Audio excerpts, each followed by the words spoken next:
चलिए अब हम लोग बात करेंगे इमेज की।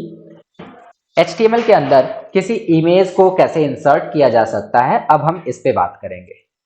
इमेज को इंसर्ट करने के लिए वो कौन सी टैग्स हैं और वो कौन से प्रॉपर्टीज हैं या एट्रीब्यूट्स हैं जिनका यूज करके हम HTML के पेज पे इमेज को लगा सकते हैं।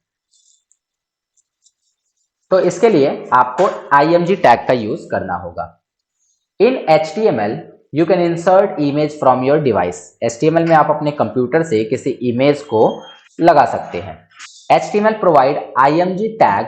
HTML आपको एक img नाम का टैग देता है जिससे आप इमेज को इंसर्ट कर सकते हैं। The src attribute is used with in img। img के भीतर एक src नाम का एट्रीब्यूट यूज होता है जिसमें आप इमेज का सोर्स या फिर यूं कहें उसका एड्रेस देते हैं ताकि आप इमेज को इंसर्ट करा सके। ठीक है, और यह एक एम्प्टी टैग है, इसका मतलब कि इसको आपको क्लोज करने की जरूरत नहीं होती है। img को आपको क्लोज करना नहीं होता है और ये कुछ कंटेन भी नहीं करता। तो सिंटैक्स में देखो, सिंटैक्स में है img src और यहाँ पे लिखा है फाइल का पाथ। फाइल का पाथ मतलब यहाँ पे आपको फाइल का नाम देना है जैसे कि बैकग्राउंड में इमेज लगाते टाइम आपने दिया था। ठीक है, src का मतलब होता है सोर्स, इमेज का सोर्स। और यहाँ पे आप बता सकते हैं कि उस इमेज की हाइट कितनी होगी और उसकी विड्थ कितनी होगी। आइए अब एग्जाम्पल पे चलते हैं। एग्जाम्पल क्या है? एग्जाम्पल है HTML हेड टाइटल, ये सब तो आपको लिखना ही होता है, बॉडी, और बॉडी के बाद आप यहाँ पे देखो कि लिखा है H1 मतलब हेडिंग 1 और लिखा है this is an image of flower. यह एक इमेज है फ्लावर का जो कि आप यहाँ पे देख भी सकते हैं कि यहाँ पे लिखा हुआ आया हुआ है। और उसके बाद हमें आपने लिखा img src और यहाँ पे C Windows web wallpaper theme to image, मतलब जो भी एड्रेस है वो पूरा एड्रेस आपने यहाँ डाल दिया। अब इस एड्रेस को कॉपी कैसे करते हैं वो मैं ऑलरेडी आपको बता चुका हूँ, चलो फिर से मैं बता देता हूँ। हाइट में आपको 50% और विड्थ में क्या देना है 50% या जितनी आपकी रिक्वायरमेंट है वो देनी है। तो इस प्रकार से ये काम हो जाएगा। चलिए हम इसको बनाकर देखते हैं। तो इसके लिए मैंने इस कोड को क्या किया कि अपने नोटपैड में या फिर जो भी टेक्स्ट एडिटर आप यूज कर रहे हैं उसमें लिख दिया।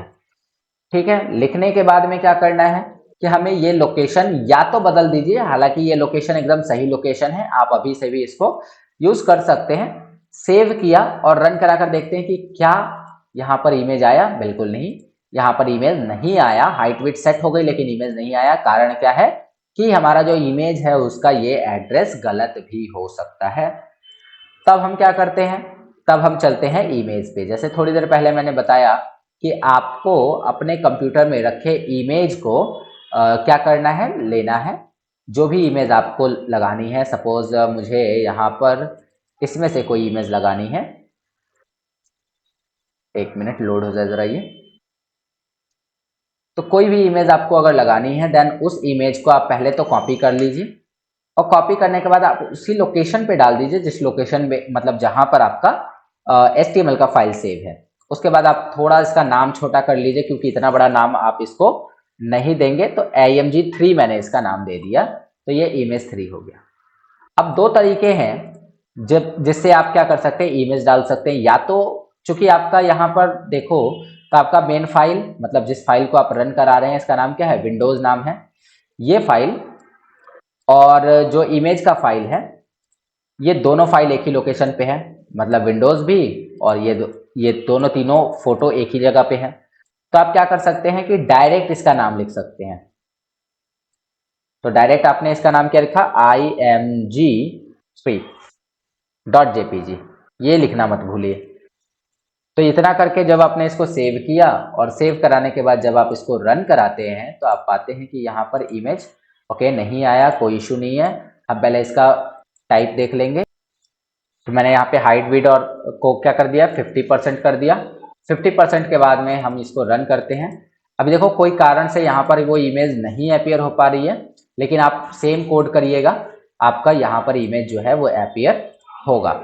ठीक है, चलिए तो उम्मीद करता हूँ कि आपको ये चीजें समझ में आ गई। ये सेम कोडिंग से आप इमेज को यहाँ पर ला सकते हैं।